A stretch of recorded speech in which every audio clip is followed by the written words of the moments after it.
Во духот на транспарентноста во рамки на дозволивото, а со цел информирање на целокупната јавност на Република Македонија, ќе ви представам детали од предмет во кој одредени аболицирани политичари најгрубо и со умисла, злоупотребувајќи ја службената положба и овластувања од одмазнички причини, само заради тоа што некој имал поинаква политичка определба, нанеле огромна штета со уривање на стамбено деловен комплекс кој што бил во фаза на изградба. Се работи за рушење на комплексот Космос, собственост на Фијат Цановски, воедно и председател на партијата за европска иднина. У духу транспарентности у оквиру дозвољиво као целју информисање цела јавност и Република Македонија. Данас ќе вам представите детали из предмета у коjem одреđeni аболицирани политичари најгрублје и са умишљајом, са злоупотребом службеног положаја и овлашења из осветничких разлога, само затоа што е некој имал различито политичко уверење, нанели су велику штету са рушењем стамбено-пословно комплекса кој е био у фази градње. Значи, ради се о рушењу комплекса Космос, кој е био власништво Фијата Цановског, уедно и председник странке за европску будуćност. Во понатамошното излагање јасно ќе видите релацијата, значи криминалната спрега на релација централна власт, локална власт, која функционирала многу ефикасно, особено кога требало да се задоволат желбите и апетитите на нарачателот, сега веќе аболициран политичар и еден од поранешните премиери на Република Македонија. Имено, од прибраниот доказен материјал произлезе основано сомнение дека во временскиот период од 1.5.2011 година до 17.8.2011 година во Скопје тогашниот председател на владата на Република Македонија и председател на политичката партија ВМРО ДПМНЕ и тогашниот министер за транспорт и врски во владата на Република Македонија, кој со одлука од 12 април 2016 година на председателот на Република Македонија се помилувани, односно ослободени од кривично гонење, заеднички со цел да му се одмаздат на оштетениот Фијат Цановски за неговата политичка одлука, кој како председател на политичката партија ПЕИ ја напуштил коалицијата со политичката партија ВМРО ДПМНЕ и исклучил коалиција со политичката партија, опозицијска политичка партија СДСМ, искористувајќи ја нивната политичка моќ, со умисла го поттикнале да стори кривично дело градоначалникот на општина Газибаба, кандидиран од редовите на ВМРО ДПМНЕ, кој исто така со одлука на председателот на Република Македонија од 12 април 2016 година е помилуван, односно ослободен од кривично гонење, да тој ја искористи неговата службена положба и овластување и да најде начин незаконски да го сруши објектот Космос, собственост на оштетениот, значи каде што инвестирал ТД Финедо Скопје, изведувачот Космос Инженеринг Доел Скопје, трговски друштва каде што собственик е нели оштетениот Фијат Цановски.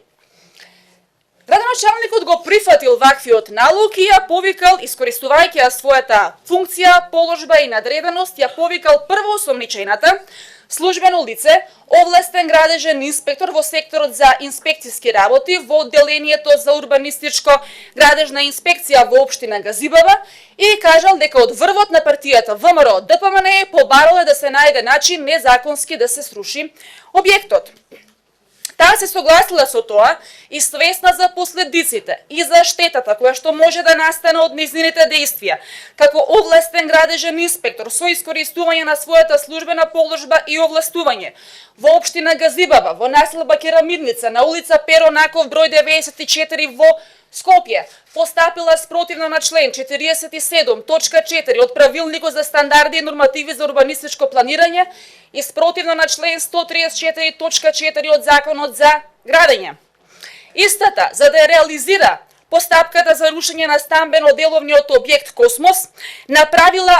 мерење на максималната височина на нултата плоча на градбата, без да постојат законски услови за мерење на таа височина и тоа без да биде изграден заштитен тротоар на градбата од страна на пристапната улица 8 на објектот во однос на кој требало да се изврши мерењето. При тоа составила записник за констатација каде што најавила дека целиот објект се градел спротивно на основниот проект, односно повисоко за висинска разлика од 1,43 сантиметри. Пошто веднаш донела и незаконито решение за отстранување на градба, со кое наредила на инвеститорот ТД Финедо Скопје да во рок од 5 дена од приемот на решението ја отстрани градбата, затоа што целиот објект наводно се градел спротивно на заверениот основен проект и спротивно на одобрението за градење. Фактот дека осумничената постапила незаконски произлегува од изготвеното вештачење од архитектонскиот факултет во Скопје, кое е направено во текот на предистражната постапка. Потоа, првоосомничената донела заклучок за дозвола на извршување, со кој му наредила на оштетениот инвеститорот ТД Финедо Скопје да ја отстрани градбата во рок од 3 дена или да го допушти присилното административно извршување на решението за отстранување на градбата. И веќе на 1.8.2011 година пристапила кон присилно извршување и преку класично машинско рушење на стамбено-деловниот објект Космос, и тоа на дотогаш изградениот дел од објектот. Сепак, и покрај тоа што инвеститорот ТД Финедо Скопје на 5.8.2011 година е доставил стручно мислење од архитектонскиот факултет во Скопје, во кое било наведено дека донесените одлуки од нејзина страна се незаконски, таа го игнорирала тоа и продолжиле со уривањето. Меѓутоа, динамиката на уривање не одела според она што било замислено од тогашниот премиер и тогашниот министер за транспорт и врски, и истите повторно дале налог, или го поттикнале градоначалникот, да во најкраток можен рок го сруши објектот со експлозив. Не се водило сметка дека временски е невозможно за тој период да се спроведе законита јавна набавка за рушење со експлозив. Тој дел од законот едноставно не ги интересирал, па градоначалникот како службено лице со искористување на службената положба и овластување постапил спротивно на член 99 став 1 точка 1 алинеја 3 од Законот за јавните набавки и при вршење на јавни набавки е нанесена значителна имотна штета на општина Газибаба во износ од 2.999.560 денари. Меѓутоа, поради помилувањето, истиот не е опфатен во истрагата. Имено, иако општината, застапувана од градоначалникот, претходно имала склучено договор на 17.5.2011 година со фирмата Трансмет ДОО Скопје за отстранување на градби и рушењето требало во целост да го изврши фирмата Трансмет, вклучително и за објектот Космос, и иако не постоела потреба од итна постапка, со преговарање без објавување на оглас за јавна набавка на услуга за рушење на објектот Космос, истиот, за да ги задоволи барањата на премиерот и на министерот, прифатил по налог на министерот раководител на целата оваа работа околу рушењето со експлозив да биде лицето сега починатиот ФИ. Ова лице посредувало и договорило средба со сведокот МВ и заедно со градоначалникот договориле да учествуваат во постапката за јавни набавки фирмите Декатам Трейд, каде собственик бил починатиот ФИ, фирмата Интеринженеринг Комерц, каде собственик бил сведокот МВ, и фирмата 3М Изградба, каде управител била ќерката на сведокот МВ. При ова незаконско договарање, градоначалникот им кажал дека вредноста на договорот за јавна набавка е до 3 милиони денари и да се вклопат понудите до тој износ, па одлучиле да општината им побара на овие три фирми да достават понуди во постапката, без да објавува оглас, и договориле работата да ја добие фирмата 3М Изградба. Иако оваа фирма не била регистрирана за дејност уривање и немала лиценца за уривање со експлозивни материи. Веднаш потоа градоначалникот донел одлука за утврдување на потреба од јавна набавка, а при спроведување на постапката за јавна набавка заеднички второ, трето и четврто осомничените службени лица, членови на Комисијата за јавни набавки во општина Газибаба, со искористување на своите службени положби и овластувања, поттикнати со умисла од градоначалникот, овозможиле да на незаконски начин се спроведе постапката за јавна набавка. И покрај фактот што понудата на економскиот оператор 3М изградба не ги содржала сите потребни прилози согласно тендерската документација, составиле записник од отворање на понуди од постапката со преговарање без објавување на оглас, со лажна содржина како да се исполнети условите за личната, економско-финансиската и професионално-техничката способност и спротивна на условите предвидени од тендерската документација, ја прифатиле понудата за евалуација.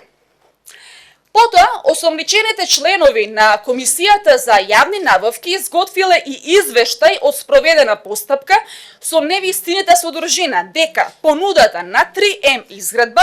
била комплетна во поглед на исполнување на личната, економско-финансиската и техничко-технолошката способност, кој што извештај не е направен на пропишаниот образец кој што е објавен во Службен весник на Република Македонија број 155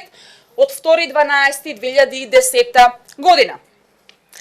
Потоа, на 12.8.2011 година, градоначалникот склучил договор со фирмата 3М изградба, ДОО Скопје, за рушење со експлозивни средства на дел од објектот Космос за износ од 2.999.560 денари, иако фирмата 3М изградба ДОО Скопје немало доставено докази за техничка и професионална способност за фирмата ББ Инк до Кавадарци, како субјект што ја поддржува техничката и професионалната способност и понудата не ги содржала сите потребни прилози.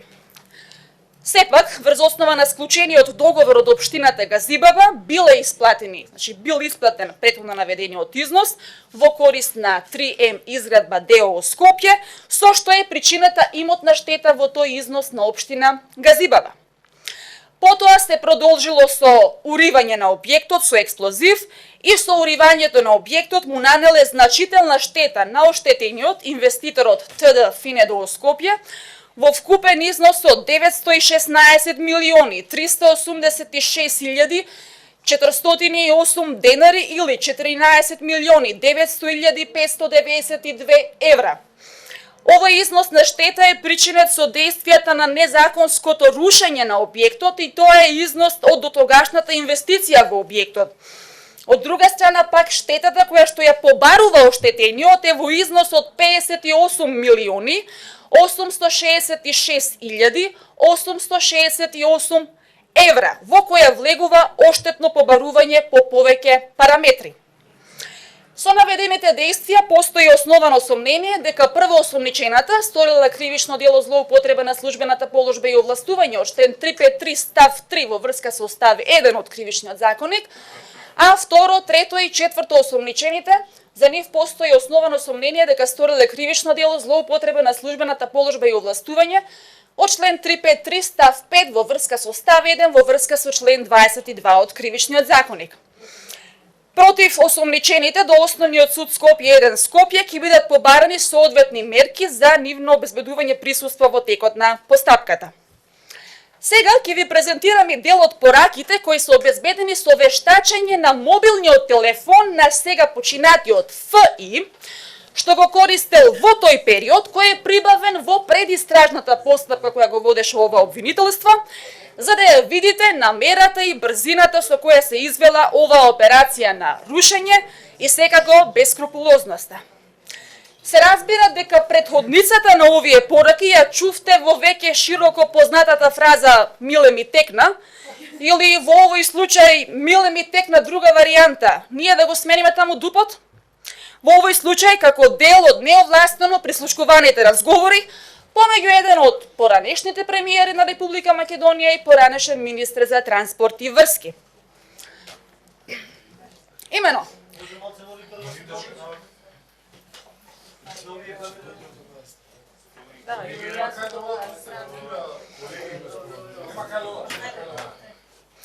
Значи на 11.8.2011 година во 12 часот и 31 минута Министерот за транспорт и врски му испратил порака на ФИ со содржина: работете од 5 часот, ако може да се стигне до недела. Оваа порака е карактеристична по тоа што на 11.8.2011 година Министерот за транспорт и врски бара од ФИ да почнат со работа, а ова е еден ден пред да биде склучен договорот за јавна набавка, кој е склучен на 12.8.2011 година, што значи дека претходно се било договорено и максимално брзо ги преземале действијата.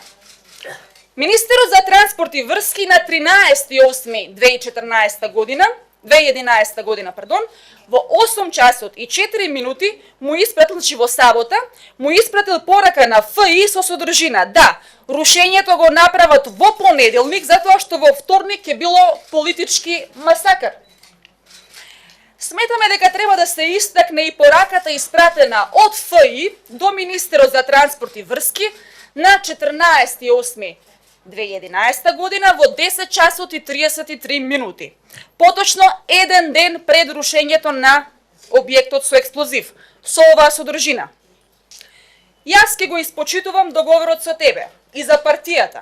Миле, ти што ќе сториш, брат, за мене? Јас сум во клиничка смрт овие 7 месеци. Вчера моите подизведувачи МЗТ Пумпи и Трансмет како хиени почнале на препумпната станица во Лисиче, каде имам судски спор со липицанерот. Кај МЗТ дадов аванс од 7.150.000 денари за пумпите, а другарот од Трансмет од таму однесе околу 5.000 метри кубни песок и сега на готов објект за 27 милиони денари ќе се гостат со коце и со липицанерот. Каков масакр мене ми се случува, брат? Од кого? Од моите? Има Господ ке суди на сите. Јас бев, сум и ке останам ист. Сега помогни ми ти со твојот авторитет. Јас ќе ја завршам работата, ќе се гордееш утре вечер, а јас со пелим во душата, блокирана сметка и доверители на врат и со добиен очен инфаркт. Ако треба така за партијата и за човекот, окей, ама лични профити не, гревото е. ПС, викни денес на едно кафе, имам до толку, брат, за стари добри времиња. Оваа порака е карактеристична по тоа што ФИ истакнува дека тој тоа го прави за партијата, за Министерот за транспорт и врски и за човекот, но дека за тоа бара противуслуга, да му се помогне во судски спор.